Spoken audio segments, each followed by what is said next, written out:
Here you go, maiden run on an actual trail today at Stillwell Woods with the Ragley Big. Still waiting for some of my friends to get here.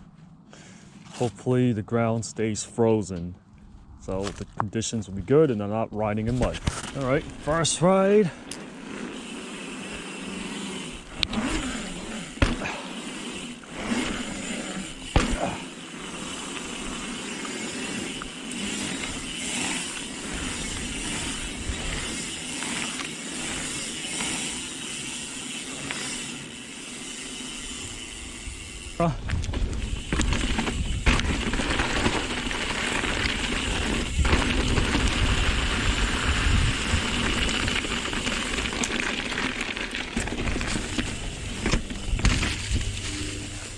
So this is the twisty section. It shows how good the bike can handle tighter corners, and it takes it just fine. In terms of how the bike handles, I would say between this and the Nukeproof Scout, they both feel very, very similar. I would be hard pressed to be able to tell them apart if I was blindfolded. In terms of bump compliance or just frame compliance, again, very similar to the Scout. And this is not just my personal opinion. I've actually had a brand new rider rode back and forth between the Vetus Nucleus and the Ragley, and even from someone who's completely new, felt that the Ragley was a lot more compliant versus the Nucleus hardtail. I also rode the Nucleus a little bit today. That would be my second time riding that bike. And I always thought the Nucleus was very stiff, even with the soft sidewall, light tire, cross-country tires that the thing comes with from the factory. Even with that, the Ragley still rides softer. And yeah, as of now, preliminarily, based on these conditions and these terrain, the Nukeproof and the Ragley rides exactly the same in terms of compliance.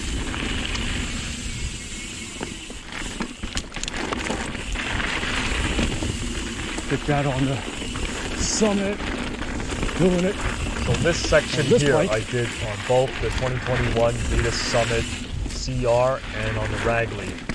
I have never ridden both bikes before at this section, so it's a fair, I guess, first time run on each bike. And in this section, even with me almost washing out on that turn, I was still 2 seconds faster on the hardtail than I am on the enduro bike. Since both bikes are so similar, the difference are kind of nuanced, but I can't even 100% definitively say that it is different, because trail conditions and the type of trail or where you ride varies greatly. But based on today's ride, it feels like the Scout sprints better. I know this trail really well. I got the Scout for 1,000 miles ridden, so the Scout feels like it sprints better, but the climbing edge goes towards the Ragley. The Ragley has a 1 degree steeper seat tube angle, so it has less chance of, or less urge to wheelie on the climbs. However, this trail is not steep enough to cause either bikes to want to wheelie. So not a true accurate. Oh yeah, this feels way more fun.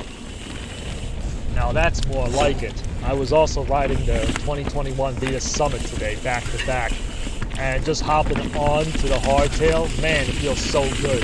It's like going from driving a Lincoln Town Car to a Porsche. In terms of how snappy everything is, how responsive it is, just pushes you to go faster and faster.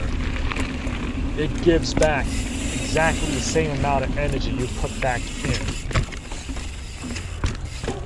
Here I am at the Cunningham Park trailhead. It's finally rideable now. This is my home trail, and as you can see based on the footage here versus Stillwell Woods, it's so much opportunity to get air or both tires off the ground here. It's crazy. And this is with the jump lines being closed, and I can still find this many things to pop off. This trail is awesome if you know how to jump. Jumping is a skill that is definitely rented and not owned. And not actually hitting a jump in almost 3 months, I actually went really nose heavy on my first attempt going through this area. So Yeah, I mean, obviously I sessioned it like 6 times afterwards to kind of get the feel of it, but definitely something that's got to be done all the time, or else you're going to lose this skill. But because the pump track and all the jump lines are closed due to the snow that we got, trails being soft, people disrespecting the trail builders and moving all the logs and barriers out of the way and destroying the lip, I can't see how this thing, or I can't ride it on those areas yet, but hopefully in spring everything is done, we can really test this thing out. Lift off it. Nope, not enough speed. So this is the longest downhill section in Cunningham Park. I happen to have this guy right behind me. I really wasn't expecting much from him because he was riding a 26er, hardtail as well, and I could not drop him. I just hear on my back wheel constantly, and I was moving pretty good. Not saying I'm the fastest guy here, but I'm pretty fast here. I'm like top 10% in Strava. So it shocked me, but he did tell me he was having a hard time because I take a different line than he does, where I just kind of pick the straightest line, just plow through everything. He has a 26er, so he's more nimble. But yeah, man, dude was fast, yo.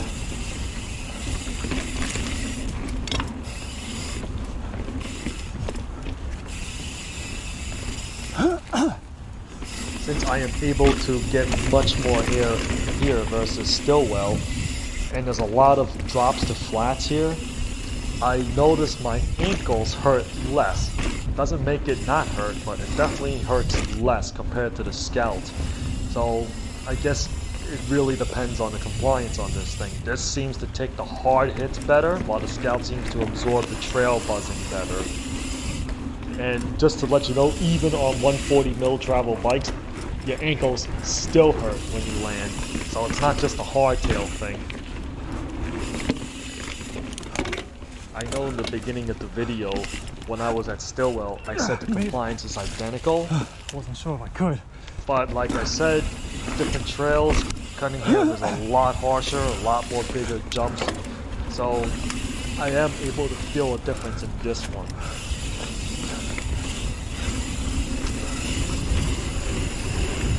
At Stillwell, there isn't as many log rollers or boulders, so I did not hit the pedal once, or my bash guard. But Cunningham is a lot more technical. I didn't put the section of the trail where it's all log rolls because it's boring.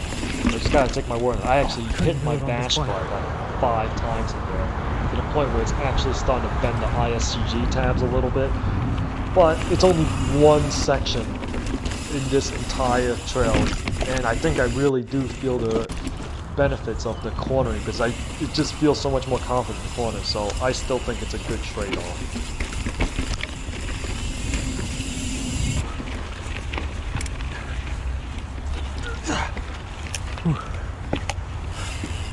Almost went out in that one.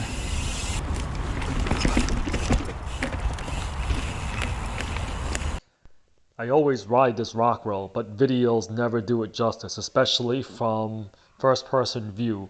So this shows my bike next to it, showing how tall it is. This is also showing the entry of it. It's a skinny rock, and right in front of the skinny rock there is another rock right on the ground that will throw the bike off balance.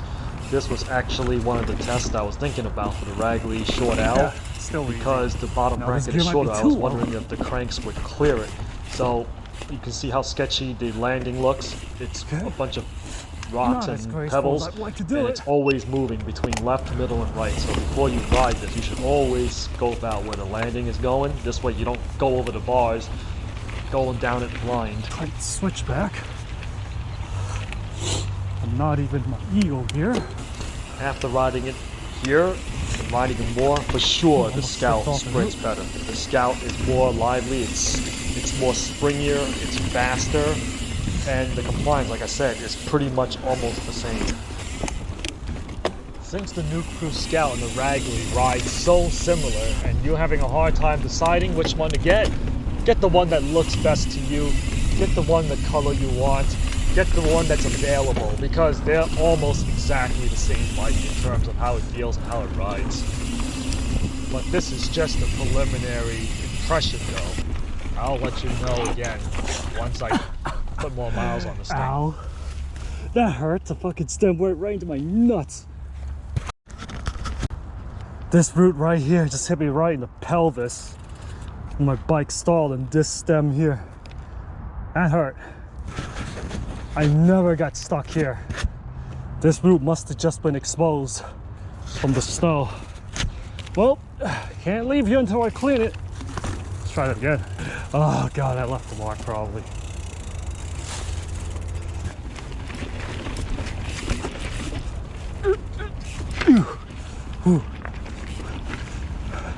Had to put a lot of English. What the hell is this? They got rid of the rock to get you up there. I actually had to lift it up. I know you could barely make out what I was saying. It almost sounded like I wasn't even speaking English here. But that rock roll normally has small rocks to kind of form a ramp to go up. It was missing, so I had to commit and actually do a hard front wheel lift to get the bike over it.